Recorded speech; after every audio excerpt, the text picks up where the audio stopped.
Sir प्रणाम, मेरा नाम नवीन दिलीवार है। 10 समाचार निरंतर आप देख रहे हैं, जिसके लिए मैं बहुत शुक्रगुजार हूँ आपका। देखिए, छत्तीसगढ़ में विधानसभा चुनाव जो है अब गिनती के महीने रह गए हैं, कहें गिनती के दिन रह गए हैं। सरगर्मियाँ जो हैं वो बढ़ गई हैं। बीते दिनों कांग्रेस की अगर बात करें तो राष्ट्रीय अध्यक्ष यहाँ पहुँचे, दौरा उन्होंने किया। प्रियंका गांधी पहुँची भिलाई, राहुल गांधी पहुँचे रायपुर। वहीं बीजेपी की अगर बात करें तो उनके भी राष्ट्रीय अध्यक्ष हैं, गृह मंत्री लगातार दौरा कर रहे हैं, प्रधानमंत्री आए और कल भी आने वाले प्रधानमंत्री। एक खबर ये निकल के आ रही कि रायपुर में बीजेपी के राष्ट्रीय अध्यक्ष जेपी नड्डा साहब और अमित शाह साहब, इन्होंने मीटिंग किया है। तकरीबन 60 घंटे हाई लेवल की मीटिंग चली है और इसमें निकल के आ रहे हैं कि करीब 30 उम्मीदवारों के नाम दूसरी सूची में फाइनल है। एक सूची बन के तैयार हुई है विधानसभा से, जो अब वो हाईकमान में जा रही है और उनमें से ही उम्मीदवारों की लिस्ट फाइनल हुई है। दुर्ग में क्या इसकी दशा दिशा है, बात करने के लिए दुर्ग बीजेपी के जिला अध्यक्ष जितेंद्र वर्मा साहब हमारे साथ मौजूद हैं। वर्मा जी, बहुत स्वागत है 10 समाचार में। स्वागत, नमस्कार जी। लगातार मेहनत कर रहे हैं आप लोग। परिवर्तन यात्रा की पहले हम बात करेंगे, क्या लग रहा है परिवर्तन यात्रा हिट है, फ्लॉप है? प्रियंका गांधी जी आई उस दिन ही आप लोग परिवर्तन यात्रा यहाँ पे आप लोगों ने भी किया। कांग्रेसी कह रहे हैं कि परिवर्तन यात्रा में गिनती के लोग थे, 500 लोग भी नहीं थे। सही है क्या? कांग्रेसी बड़ बोले जी। काम तो करते नहीं हैं, झूठे बोलते हैं। परिवर्तन यात्रा जो है भारतीय जनता पार्टी ईश्वरी के मंदिर से चालू हुई और लगातार बस्तर से बालोद से राजनांदगांव कवर्धा बेमेतरा होकर भिलाई से दूर आए हैं। 21 तारीख हम लोगों का रूटीन का कार्यक्रम महीनों से बना था, बल्कि परिवर्तन यात्रा के लोकप्रियता, भीड़ और गांव-गांव, यहाँ तक कि बस्तर के भी जो लोग हमारे वनवासी बंधु बहनें हैं, उन लोगों ने भीगते पानी में निकल के इस स्वागत यात्रा में लोगों को सुने, देखे और अपने विचार व्यक्त किए। उनसे डर करके अनन फनन में इस राजस्व जिले के जितने भी नेता हैं अपने जनाधार को खसकते देख के उसी दिन कार्यक्रम कराया। मैं आपके माध्यम से पूछना चाह रहा हूँ कि उनके नेत्री का कार्यक्रम कब तय हुआ और हम लोगों का परिवर्तन यात्रा कब तय हुआ? आपकी सभी बातें सही हैं। मेरे को ये बताइए, जो आरोप लग रहे हैं कि लाखों की भीड़ प्रियंका गांधी के आम सभा में, महिला सम्मेलन में, और आप लोगों के परिवर्तन यात्रा में गिनती के लोग 500,000 लोग, कार्यकर्ता कहें, लोग कहें, आम लोग कहें, सही है क्या? देखिए, कांग्रेस के नेत्री बुलाए थे तो इतना ब्लेम लगा है हम लोगों के ऊपर में कि सारे प्राइवेट स्कूल, सरकारी स्कूल के बच्चे लोगों को दबावपूर्वक ले आए थे। पालक लोगों ने बहुत आपत्ति दर्ज किया। उसका परिणाम लोगों को भुगतना पड़ेगा कि पालक लोग नहीं चाह रहे थे कि वहाँ के बसों को लिया जाए। जितने लगभग प्राइवेट स्कूल है सारे के बस को जबरदस्ती उठा लिए थे, नंबर 1। नंबर 2, आंगनबाड़ी कार्यकर्ता, सहायिका लोगों को दबावपूर्वक लक्ष्य दिया गया कि 30 आदमी लेके आना है, 40 आदमी लेके आना है। और दबावपूर्वक कांग्रेस का रणनीति रहा है, हर समय से लोगों का नीति ही रहा है कि भय, भूख, भ्रष्टाचार, अत्याचार, अन्याय करना, जोर जबरदस्ती करना। जोर जबरदस्ती लोगों को उठा करके लेके आए सत्ता के में। हम लोगों ने कभी ऐसा नहीं किया। ठीक है। हमारी सरकार 15 साल भी रही तो हमने कभी दबावपूर्वक राजनीति को नहीं किया। प्रजातंत्र में विकास होना चाहिए और मूल जो है मतदाता भाइयों एवं बहनों को न्याय मिलना चाहिए। कांग्रेस का न्याय मिलता ही नहीं। भीड़ का जो ढिढोरा पीट रहे हैं, भीड़ देखना है तो लोगों को कल जाना चाहिए मोदी जी को, लोग सुनने समय जाते हैं। प्रदेश में उनकी सरकार है, देख ले लोग। तो कहें कि छत्तीसगढ़ बीजेपी में आम सभा जब कोई होगी तो प्रधानमंत्री आएंगे तो ही भीड़ होगी। छत्तीसगढ़ में कोई ऐसा नेता नहीं है क्या? ऐसा नहीं, बीजेपी में ऐसा नहीं है। मैं पूछना चाहता हूँ आपके मीडिया के माध्यम से जी। कांग्रेसियों को, उनके पूरे देश में कोई वक्ता बचा, कोई चिंतक बचे, जी। सत्य बोलने वाले लोग बचे? कांग्रेस कितना टुकड़ा हुआ है। जी। हमारे भारतीय जनता पार्टी में वक्ताओं का फौज है। हर कार्यकर्ता स्वयं एक अच्छा वक्ता है और लोग सुनने आते हैं, इसीलिए हम लोग सुनने से आज अनंत में हैं और विश्व की सबसे बड़ी पार्टी में हमारे पास बहुत सारे वक्ता जी। हैं। माननीय नरेंद्र मोदी जी तो विश्व के सबसे बड़े लीडर में से है, टॉप के लीडर, नंबर 1 के लीडर है विश्व में। जी। इसके अतिरिक्त हमारे हिंदुस्तान के अंदर में हमारे बहुत सारे नेता और नेत्री हैं जिनको लोग सुनने के लिए आते हैं।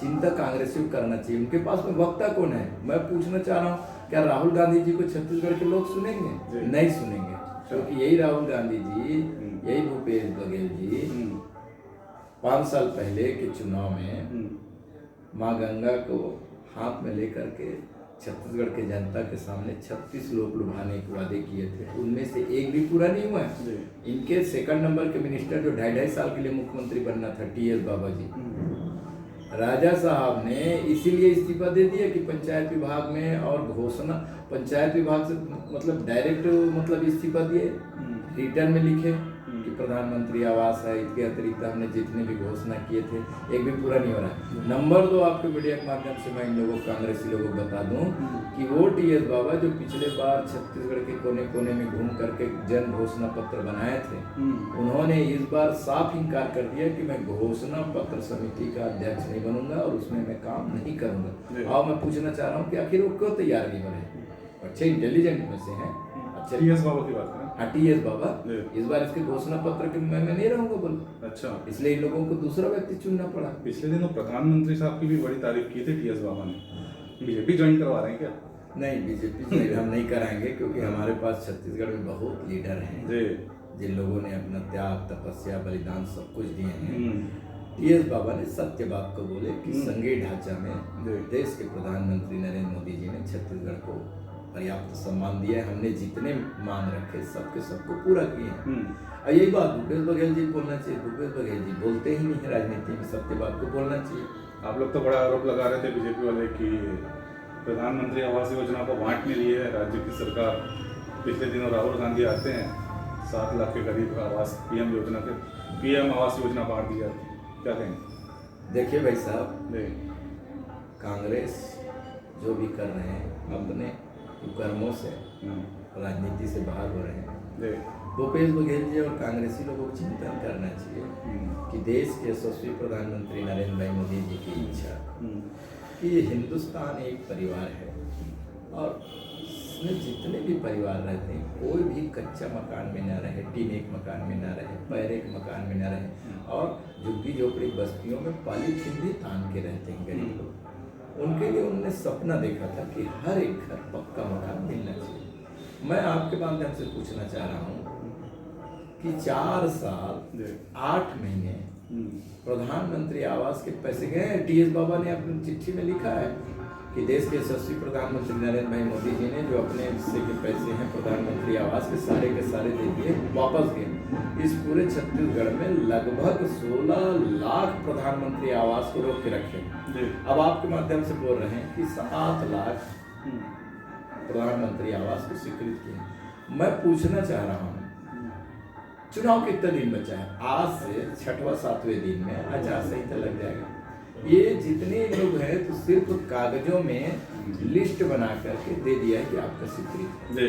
अगर इन लोगों में हिम्मत था तो जिस दिन बने मुख्यमंत्री उसके दूसरे दिनों से जितना मतलब दे रहे थे केंद्र जितना पैसा दे रहे थे कि इतने लाख मकान के लिए हम पैसा दे रहे हैं, इनको मांग करना चाहिए था कि आप 1 लाख मतलब उदाहरण के तौर पे बोल रहा हूँ कि आप 5 लाख मकान के लिए पैसा दे रहे हैं प्रधानमंत्री जी, हमको 5 लाख नहीं चाहिए, 16 लाख है, हम 16 लाख के लिए एकमुश्त पैसा जमा कर रहे हैं। आप अपने जो श्रेयांश है परसेंटेज जो है प्रधानमंत्री आवास का हमको दीजिए।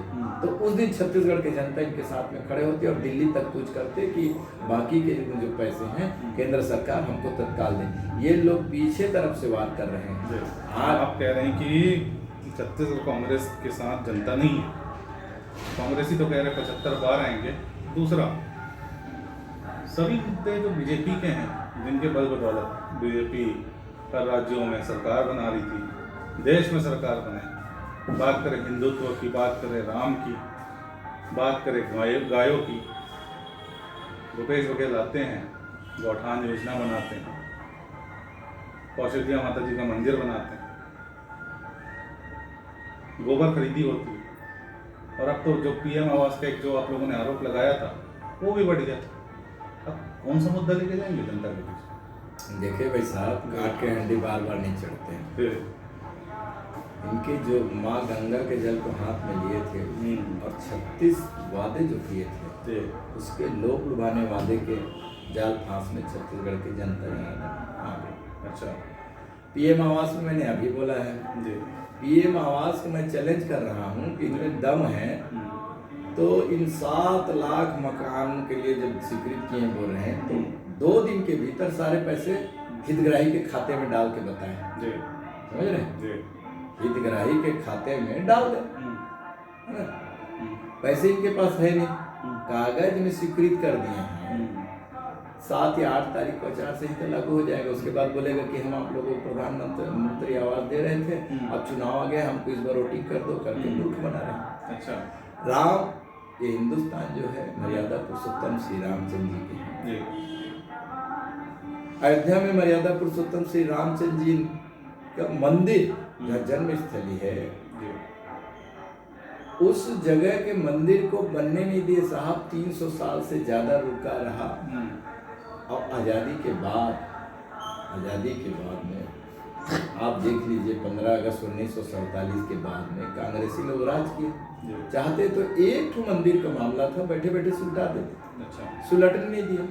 जब पूरे केंद्र में इनकी सरकारें चली गई, हमारी सरकार है, जो माननीय न्यायालय ने अयोध्या में भव्य राम मंदिर का आदेश पारित किया, तब जाके छत्तीसगढ़ में बोलते हैं कौशल्या माता का मंदिर बना दी। कितना बनाए, कहाँ बनाए? आपका नेता कभी ऊपर जनेऊ पहनता है, राहुल गांधी जी कभी अंदर जनेऊ पहनता है, कभी पूछता है मंदिर जाऊं कि नहीं जाऊं, है ना? और दम था तो उन्होंने उत्तर प्रदेश में लोकसभा चुनाव छोड़ के केरल गए। केरल में किसके बलबूते गए? लोग, उत्तर प्रदेश के लोग बोल रहे हैं, मैं नहीं बोल रहा हूँ कि कांग्रेस पार्टी का जो नेता है राहुल बाबा वो भगोड़ा है ना? एक भी काम नहीं हुआ हुआ। देखिए, आप बोल रहे थे गौशाला की बात, घोषणा की। क्या मैं पूछना चाह रहा हूँ कि गौशाला फलीभूत है, जनता के बीच में उसको कोई सम्मान मिल रहा है। 1300 करोड़ रुपया गौशाला के लिए लोगों ने खर्च किया।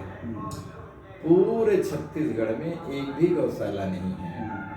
जहाँ पे आज से 4 साल पहले अगर चालू किए होंगे तो इन 4 सालों में उन गैयों की संख्या में बराबर वृद्धि हुई।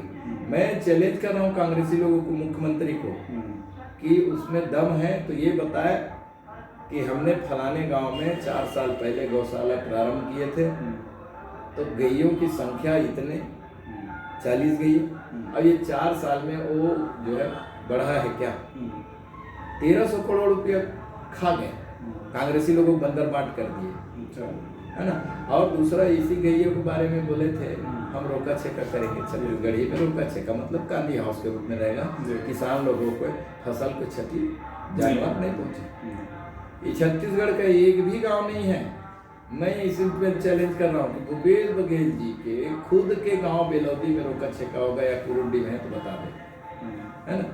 इस दुर्ग जिले के एक भी गांव नहीं है जहाँ पे आप अभी जाएंगे शाम को 6 बजे से लेकर के सुबह 7 बजे तक कि हर गांव में, गली में, रोड में गैया मिलते हैं। तो इनके एक भी जो ये नारा है वो सिर्फ नारों में रह गया, जनता जनार्दन के बीच में अमली जामा नहीं पहना है। और उसका दुष्परिणाम भोगना पड़ेगा अभी आने वाले चुनाव में। मतदाता स्वयं घर से निकल के कांग्रेस के विपक्ष में वोटिंग करेंगे, भारतीय जनता पार्टी के पक्ष में करेंगे कि हम इनके भूल भुलैया में आ गए थे और ये लोग भ्रष्ट लोग हैं, भ्रष्ट। ठीक है, कह रहे हैं भ्रष्ट लोग हैं, तरह तरह की दिक्कतें हैं छत्तीसगढ़ में, तमाम तरह की दिक्कतें हैं, जनता तक बात पहुंचाएंगे भी आप कह रहे हैं बीजेपी वाले सब। मुख्य सवाल पे आते हैं, कल प्रधानमंत्री जी आ रहे हैं बिलासपुर, कयास लगाए जा रहे हैं राजनीतिक गलियारों में, काफ़ी चर्चा है। कौन बीजेपी की दूसरी सूची जो है जिसमें तकरीबन 30 प्रत्याशियों के नाम रहेंगे, कल घोषणा हो जाएगी। नेता सब की बीपी को बढ़ा हुआ है, सब टेंशन में है, जिला अध्यक्ष हैं, जरा उनका बीपी कंट्रोल कीजिए। बताइए क्या लिस्ट में किन्हीं का नाम है नहीं है, कौन फाइनल हो रहा है? दुर्ग से आप अध्यक्ष हैं, दुर्ग का ही बताइए, ग्रामीण का, शहर का। हमारे भारतीय जनता पार्टी के राष्ट्रीय अध्यक्ष माननीय नड्डा जी आए थे और हम सबके श्रद्धा के केंद्र बिंदु भारतीय जनता पार्टी कार्यकर्ताओं के रहते हैं। संगठन महामंत्री तो राष्ट्रीय संगठन महामंत्री जी भी आए थे और राजनीति के चाणक्य के लिए दुनिया में मशहूर माननीय अमित शाह जी भी आए थे। कई मुद्दों में बातचीत हुआ होगा, मैं तो प्रत्यक्षदर्शी नहीं हूँ, सिर्फ अनुमान बता सकता हूँ। निश्चित तौर पे हम लोगों का परिवर्तन यात्रा चल रहा है, कल समापन होगा तो उसके लिए फीडबैक लिए होंगे और सेवा पखवाड़ा चल रहा है, उसमें हमको अभी क्या क्या काम करना है ये भी मतलब एक मुद्दा था। हमारे केंद्रीय योजनाएं भी बहुत सारे चल रहे हैं। जो लोग हमारे केंद्रीय नेता यशस्वी प्रधानमंत्री नरेंद्र भाई मोदी जी इस भारत माता को जगत गुरु बनाने के लिए रात दिन एक किए हैं, तो ऐसे जो आते हैं, कल भी आ रहे हैं माननीय प्रधानमंत्री जी बिलवास्तुर में। जरा बताइए ना महोदय की लिस्ट कल आ रही है क्या, कोई जानकारी मिली है क्या? कल वो नहीं आ सकता क्योंकि कल देश के यशस्वी प्रधानमंत्री जी आ रहे हैं। और रहे सवाल लिस्ट का, तो भारतीय जनता पार्टी में किसको टिकट देना है तयशुदा। आपको बता दूं, हमारे यहाँ संगठन महामंत्री जो हैं वो मूल रूप से प्रचारक है और प्रचारक होने के नाते तन मन धन जीवन जवानी सब कुछ कुर्बान किए रहते हैं। वो कार्यकर्ता के बात को सुनने के लिए 24 घंटे रहते हैं। लोगों को लगता है कि जब चुनाव आता है तो 4.5 साल, 4.25 साल के भीतर में आम जनता चर्चा करते हैं कि अब टिकट के लिए बात चल रहा है। ऐसा नहीं है भारतीय जनता पार्टी। भारतीय जनता पार्टी के संगठन महामंत्री लोग, संगठन मंत्री लोग जिस दिन चुनाव खत्म होता है उस दिन से ही मतलब भिड़े रहते हैं कि इस विधानसभा में कौन मेरा कार्यकर्ता रात दिन एक कर रहा है और भारतीय जनता पार्टी को मां मान के रात दिन लगे हैं। तो ऐसे कार्यकर्ताओं पे टिकट पहले से ही फाइनल रहता है। अच्छा, लेकिन देखो पार्टी है, अपने एक संविधान है, संविधान के हिसाब से राष्ट्रीय चुनाव समिति का बैठक होगा, उसमें आदरणीय प्रधानमंत्री जी, आदरणीय राष्ट्रीय अध्यक्ष जी, महामंत्री जी और जिन लोग भी आते हैं, ऐसे 15-17 लोग बैठते हैं, उसी बाद में होगा। तो अभी बैठे नहीं हैं, जिस दिन भी बैठ जाएंगे, कल परसों आज भी बैठ सकते हैं, कभी भी बैठ सकते हैं। बड़े लोगों की बात है, दिल्ली हाई लेवल की बात है, तो जिस दिन भी बैठे तो मान के चलो कि 30-32 जो भी समझते होंगे जारी होगा। ठीक है। तो अध्यक्ष महोदय, आप तो कह रहे हैं कि अभी तो मीटिंग होगी, बैठेंगे तब नाम फाइनल, तब तक नेता साहब से कह दीजिए जरा बीपी बढ़ा हुआ है तो गोली खा के कंट्रोल करें। तो आखिरी सवाल पे आते हैं। आरोप लगा रहे हैं बीजेपी के ऊपर चुनाव के मद्देनजर महिला सुरक्षा बिल जो है वो आनंद फानंद में लाया गया और इससे बीजेपी को फायदा होगा। दूसरा इसमें बात निकल के आ रही है कि छत्तीसगढ़ में बीजेपी जो है वो तकरीबन 50% महिलाओं को टिकट दे रही है। तीसरा, दुर्ग से एक बार फिर से सरोज पांडे उतरेंगी मैदान पर और दुर्ग की राजनीति में शक्ति होगी। तीनों सवालों का जरा जवाब दीजिए। देखिए, कांग्रेसी लोग बोलते हैं करते कुछ नहीं है जी। इस छत्तीसगढ़ के संदर्भ में मैं कहना चाहूँगा, छत्तीसगढ़ राज्य बनाया कौन? तो भारतीय जनता पार्टी के यशस्वी प्रधानमंत्री, तत्कालीन प्रधानमंत्री अटल बिहारी वाजपेयी जी बनाए। इस दुर्ग शहर की बात कर रहे हैं तो मैं पहले भी बोला हूँ, ओरा परिवार का क्या योगदान है? अच्छा, केंद्रीय नेतृत्व में दबदबा था, लेकिन क्या वो छत्तीसगढ़िया लोगों के हित के बारे में सोचे? नहीं सोचे। वो तो छत्तीसगढ़ को शोषण का बना कर रखा कि जितना ज़्यादा से ज़्यादा शोषण कर पाए। ये वाला परिवार जवाब देने के लायक नहीं। रहा सवाल महिला बिल, मैं पूछना चाह रहा हूँ कि आज़ादी के बाद से इन लोगों ने पूरे राज किए हैं, क्यों नहीं किया? दिया किसने? पारित किसने किया? तो आदरणीय प्रधानमंत्री नरेंद्र भाई मोदी जी ने हमारी बहनों को सम्मान दिया कि 33% आरक्षण सारे लोकसभा, विधानसभा, विधान परिषद, विधानमंडल और राज्यसभा में मिलना चाहिए। ठीक है। और एक चीज और बता दूं मैं, छत्तीसगढ़ में जितने स्थानीय चुनाव हैं, नगर निगम, नगर पालिका और त्रिस्तरीय पंचायती राज में आरक्षण दिए तो कौन दिया? हमारे डॉक्टर रमन सिंह जी और अजय चंद्राकर जी पंचायत मंत्री थे, तब लाया गया और आरक्षण को हम लोग। सरोज पांडे दुर्ग से चुनाव लड़ रही हैं क्या? तीसरा प्रश्न मैं आ रहा हूँ, बहनों को पर्याप्त मात्रा में टिकट पहले भी दिए हैं, जैसे सरोज दीदी को देखो, विधानसभा भी दिए थे, लोकसभा भी दिए हैं, राज्यसभा भी दिए हैं, 2 बार महापौर दिए हैं। इस जिले की बात बता रहा हूँ, ठीक है। और चंद्राकर जी को भी मतलब पिछले बार विधानसभा टिकट मिला था। रमशीला साहू जी कैबिनेट मंत्री रही। तो भारतीय जनता पार्टी ने पहले भी दुर्ग जिला को महिला के मामले में पर्याप्त सम्मान दिए हैं और अभी भी देंगे। और टिकट किसको मिलेगा मैं व्यक्तिगत टीका टिप्पणी नहीं कर पाऊंगा, लेकिन एक चीज है हमारे भारतीय जनता पार्टी, जिसका नाम सर्वे में 1 नंबर में आएगा, जिस किसी भी कार्यकर्ता को हमारे जो प्राथमिक सदस्य भी हैं और सर्वे में उसका नाम चल रहा होगा, तो देखना आप उसको पक्का टिकट मिलेगा, कहीं जाने की जरूरत नहीं है। भारतीय जनता पार्टी घर में ला के हम देंगे कि ये आपका बी फॉर्म है और आपने जनता का बहुत सेवा किया है, चुनाव लड़िए। अच्छा, ईमानदारी से जरा बताइएगा, अरुण ओरांव कांग्रेस से उनको टिकट लगभग फाइनल, बीजेपी से सरोज पांडे को अगर टिकट नहीं मिलती, वो वैशाली नगर जाती हैं या लोकसभा वगैरह के चुनाव लड़ती हैं, चतुर्भुज राठी का टिकट अगर फाइनल है, तो आप इतने लंबे समय से राजनीति में, आपका एक्सपीरियंस क्या कहता है? चतुर्भुज राठी शिकस्त दे पाएंगे या सरोज पांडे के आने से अरुण ओरा की रातों की नींद उड़ेगी? देखिए, अरुण ओरा जी और कांग्रेसी लोगों को मैं बता दूं, टिकट किसको मिलेगा मुझको बिल्कुल पता नहीं, और टिकट उसको मिलेगा जिसका सर्वे में 1 नंबर है। जिस किसी भी भारतीय जनता पार्टी के सिपाही को दुर्ग विधानसभा से टिकट मिलेगा, उसका जीतना तय है। इसलिए तय है कि अरुण ओरा जी बोल नहीं पाते, बोलते हैं तो झूठ बोलते हैं, उसको अपने कार्यकर्ताओं के ऊपर में लगाम नहीं है, परिवारवाद का अलग वक्त उसके ऊपर दोष है, विकास कामों में जम के भ्रष्टाचार हुआ है, और उन्होंने अपने आफत के रूप में महापौर बना लिए बाकलीवाल जी को, तो सब बोल रहे हैं रबर स्टाम्प है, रबर स्टाम्प है, रबर स्टाम्प है ना, रिमोट कंट्रोल करते हैं और अकर्मण्य है। अरुण ओरा जी कुल जमा मिला के परिवार के चलते लगातार विधायक बने हैं, उन्होंने दुर्ग नगर के लिए कुछ किया ही नहीं है। अच्छा, फोटो छपाने का, पेपर में देने का, टीवी में आने के अलावा सही महीने में अरुण ओरा जी एक भी काम बताए जो इस दुर्ग, जो आज संभाग मुख्यालय है, संभाग मुख्यालय और दुर्ग का जो नाम रहा है, बरसों से नाम रहा है, जब हम महाराष्ट्र में भी थे, बराड़ में भी थे, तब भी दुर्ग काफी नाम जाना जाता था। तो बिलाई स्टील प्लांट आने के बाद में और नाम गया है।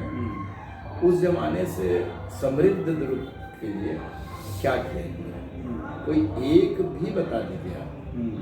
बिल्कुल चाहा ही नहीं कि दुर्ग के लोगों को सुविधा मिले, सड़क मिले, बिजली मिले, पानी मिले, स्वास्थ्य मिले, बड़े कोई कॉलेज खुले, उनका इच्छा शक्ति है ही नहीं। और निश्चित तौर पे इस चुनाव में जो अभी नवंबर में चुनाव होगा, उसमें दमदारी से मैं बोल रहा हूँ, शाम का समय है, आप देखना, जिस किसी को भी टिकट मिलेगा बीजेपी का, हमारा भारतीय जनता पार्टी का प्रत्याशी विधायक बनेगा, चाहे किसी को दे, चाहे सीता दे, गीता दे, रामुद दे या श्यामुद दे, लेकिन हमारा कार्यकर्ता जीत करके ही आएगा। और सारे कार्यकर्ता और दुर्ग के मतदाता भाइयों एवं बहनों ने ठान लिया है कि ऐसे निष्क्रिय विधायक, मुक्का विधायक, भ्रष्टाचारी विधायक को अब मौका नहीं देंगे। काफ़ी मौका दे चुके हैं, चाहे अरुण ओरा जी दे, चाहे उसको टिकट काट के किसी दूसरे भी देते हैं कांग्रेस पार्टी। तो सुन लो कि संभाग मुख्यालय में भाजपा का ही विधायक बनना तय है। आपने एक नई तरह की निकाल दी कि कांग्रेस जो है अरुण ओरा के अलावा किसी और को टिकट दे सकती है। अच्छा, एक आखिरी सवाल है, पिछली बार 15 में सिमट गए छत्तीसगढ़ में, 13 रह गए, कहाँ तक पहुँचने की उम्मीद है? 90 में। पिछले बार इसके सबसे बड़ा फैक्टर है, आप जानते हैं, छत्तीसगढ़ है सबसे बढ़िया जी। बहुत ही सहज और सरल लोग हैं और माँ गंगा का महत्व काफी है छत्तीसगढ़ में। ऐसा कोई भी व्यक्ति नहीं होगा छत्तीसगढ़ में निवास करने वाले लोग जो गंगा को पवित्रता को नहीं मानता है। इन लोगों ने राजनीति के मंच में माँ गंगा के जल को हाथ में लेकर के जितने समस्या दिख रहे थे, 36 तो डायरेक्ट था, लिखा पढ़ी वाला 36 है, इसके अतिरिक्त जो भी विषय इन लोगों के संज्ञान में आया सबको बोल दिए कि हम पूरा करेंगे। अब गंगा जल को साक्षी रखे हैं तो लोग गंगा जल को देखे, छत्तीसगढ़ के लोग, अच्छा है ना। आज अब इनके हाथ में देखते हैं तो गंगा जल के जगह में शराब दिखता है। शराबबंदी का वादा किया था, शराबबंदी में अब नए नए मतलब डायलॉग मारते हैं, कोई फिनाइल पी रहा है, कोई फलाना पी रहा है। तो जब आपने जन घोषणा पत्र जारी किया तो आपको इस चीज का जिक्र करना था कि अगर फिनाइल और डेटॉल या इनके और जो नशीली पदार्थ है जिससे आदमी के स्वर्ग जाने का रास्ते दिखते हैं ऐसे पिएंगे तो ये घोषणा पत्र। चलिए ये सब आरोप प्रत्यारोप करेंगे अध्यक्ष महोदय, जरा नंबर बताइए 13 से कहां तक पहुंचेगी बीजेपी इस बार? छत्तीसगढ़ के जनता ने ठान चुका है जी कि अब नहीं सहीबो, भूपेश बघेल सरकार ला बदल के रहिबो। इस बार भारतीय जनता पार्टी का सरकार बनना तय है, सम्मानजनक मतलब विधायक जीत के आएंगे, है ना। कांग्रेसी लोग बोल रहे हैं ना 70-75, वो लोग देख ले कि अपने जमानत जब्त होने से कैसे बचा पाते हैं। कांग्रेस की तो जमानत जब्त करवा रहे हैं लेकिन अपना नंबर नहीं बता पा रहे। बहरहाल एक आखिरी संदेश हमारे माध्यम से प्रदेश की जनता को, अपने क्षेत्र की जनता को हमारे माध्यम से कोई संदेश है? मैं चाहता हूँ जी कि गौरवशाली जिला रहा है ये, स्वतंत्रता संग्राम सेनानी की धरती है, बुद्धिजीवी की धरती है। आप जब भी चुनाव में वोट डालने जाएं, मतदान करने जाएं, तो हमारे आने वाले पीढ़ी के लिए सड़क, पुल, पुलिया, बिजली, स्वास्थ्य,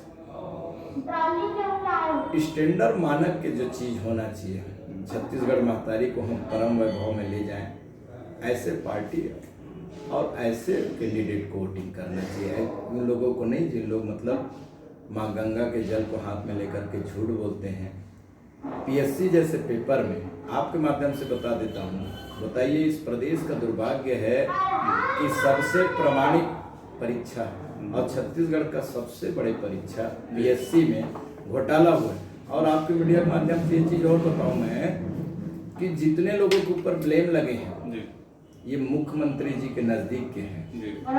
लाइन से देख लीजिए आप, सोनिया चौरसिया जी जेल में है लंबे समय से, है ना। बोल रहे थे कि षड्यंत्र पूर्वक फंसा है। माननीय न्यायालय में अगर षड्यंत्र पूर्वक फंसा कर भी दिए होते तो जमानत मिल जाता।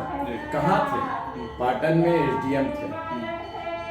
रानू साहू जी के ऊपर में भी ब्लेम लगा है। रानू साहू जी भी अधिकारी हैं, वो भी पाटन में एसडीएम पदस्थ थे।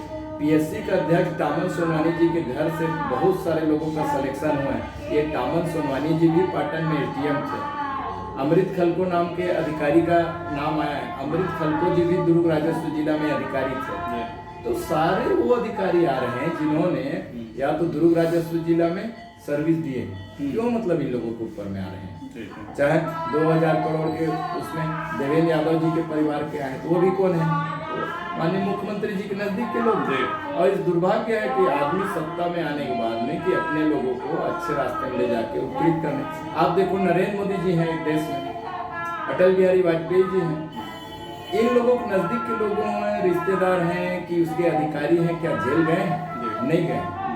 आप जो ईडी के छापा पड़े हैं पाटन क्षेत्र में, उसके 3-4 लोगों के यहाँ कौन है? तो इनके रिश्तेदार, इनके इर्द गिर्द रहने वाले लोग हैं।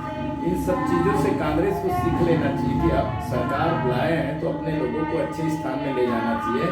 बल्कि दुर्भाग्य का विषय है कि ये सारे लोगों को कहीं न कहीं किसी भ्रष्टाचार में संलिप्तता पा करके जेल की तरफ आगे बढ़ रहे हैं। यही इनका मतलब प्रमाण है कांग्रेसियों के जो उन्होंने जो किया है 4.5 साल से, उससे आप काफी परेशान दिख रहे हैं। एक खुशखबरी आपको दे देता हूँ, शाम निकल रही है और आप लोगों के लिए खुशखबरी निकल के आई है कि आपके जो गद्दावर नेता है पीड़ित परवेज चंदन साहब, उनका बेल हो गया, स्वागत करेंगे क्या कल? हाँ, माननीय प्रीतपाल बेलचंदन जी हमारे भारतीय जनता पार्टी के वरिष्ठ नेता हैं। जी और ये भी कहना चाहूँगा कि वो छत्तीसगढ़ के सहकारिता के जी प्रथम 5-7 जानकार में से एक हैं। और दुर्भावनावश उनके विरुद्ध केस लगाया गया है अच्छा, और माननीय न्यायालय के उसमें आज मिला है। तो दुर्ग शहर से तो आप लोग काफी आश्वस्त हैं कि हम ही जीत रहे हैं। दुर्ग ग्रामीण से प्रीतपाल साहब के आने के बाद भी कुछ उम्मीद की किरण दिख रही है, गृह मंत्री साहब को हरा देंगे? बिल्कुल हराएंगे, उसमें गृह मंत्री जी को भी सोचना चाहिए और रविंद्र चौबे जी भी सोचना चाहिए। रविंद्र चौबे जी सहकारिता के जानकार है, षड्यंत्र पूर्वक किसी को जेल नहीं भेजना चाहिए, जी है ना। और निश्चित तौर पर माननीय न्यायालय का निर्णय आएगा, विचाराधीन है अभी, और जीतेंगे हम ही, क्योंकि हमारा नेता जो है पाक साफ है। आपके नेता पाक साहब हैं और इस बार जो ग्रामीण में कह सकते हैं कि साहू वर्सेस कुर्मी की लड़ाई जनता को देखने को मिली। अब ये तो मैं कुछ नहीं कह सकता, टिकट जो है हमारे प्रदेश नेतृत्व और राष्ट्रीय नेतृत्व के हाथ में है, लेकिन बेलचंदन जी को जो जोर जबरदस्ती केस में फंसाया गया है, उसका लाभ दुर्ग ग्रामीण में, दुर्ग शहर में और दुर्ग राजस्व जिला में भारतीय जनता पार्टी को मिलना तय है, क्योंकि बगैर प्रमाण के जिन लोगों ने केस ठोका है। और निश्चित तौर पे जब भी फैसला आएगा तो आप देख लेना, ये प्रीतपाल बेलचंदन जी के पक्ष में आएंगे और ये लोग कांग्रेसी लोग और जो भी अधिकारी षड्यंत्र में संलिप्त रहा है वो मुंह के खाएंगे। ठीक है, आप बोल रहे हैं कि मैं बता तो नहीं सकता कुर्मी वर्सेस साहू की लड़ाई दुर्ग ग्रामीण में देखने को मिलेगी, लेकिन आपकी मुस्कुराहट काफी कुछ बता गई।